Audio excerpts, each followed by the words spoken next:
तैयारी स्टार्ट। अध्यक्ष महोदय, सरकार चाहती है कि अन्न के मामले में देश आत्मनिर्भर बने, तो मेरा सुझाव है कि जिन जगहों पर काफ़ी संख्या में ट्रैक्टर से काम लिया जा रहा है, आपको कोई कारखाना खोलना चाहिए और सस्ती कीमत पर उनकी मरम्मत की व्यवस्था करनी चाहिए।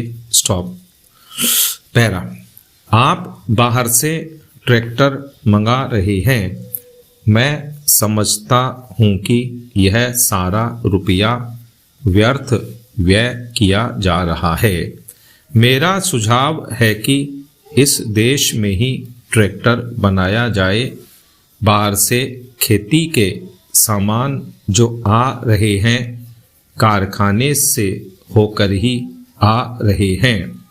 इनको जहां भेजना हो वहां सीधा भेजा जा सकता है, किंतु हो यह रहा है कि पंजाब सरकार द्वारा इनको सारे देश में वितरित किया जाता है।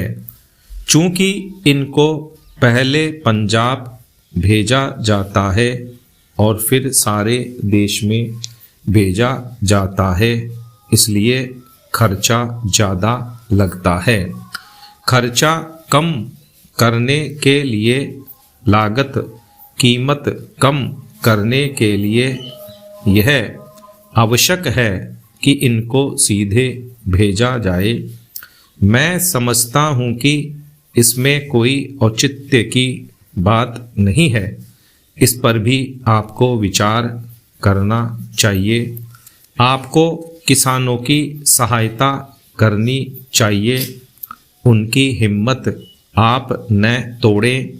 हमें चाहिए कि उनको हम सस्ते दामों पर खाद दें, बिजली दें, बीज दें और पानी भी दें, लेकिन ऐसा न करके हम देख रहे हैं कि हर चीज के दाम बढ़ाए जा रहे हैं। नलकूप पर आप कर लगा रहे हैं, उनको बिजली नहीं मिल रही है। इस ओर आपका ध्यान जाना चाहिए। वास्तव में आप कृषि की उन्नति चाहते हैं तो सिंचाई और बिजली का काफ़ी इंतज़ाम होना चाहिए। जब तक सिंचाई और बिजली का इंतज़ाम नहीं होगा, तब तक खेती की उन्नति नहीं हो सकती। अब तक सिंचाई और बिजली तो एक मंत्री के हाथ में है, लेकिन कृषि दूसरे मंत्री के हाथ में है। ऐसा नहीं होना चाहिए।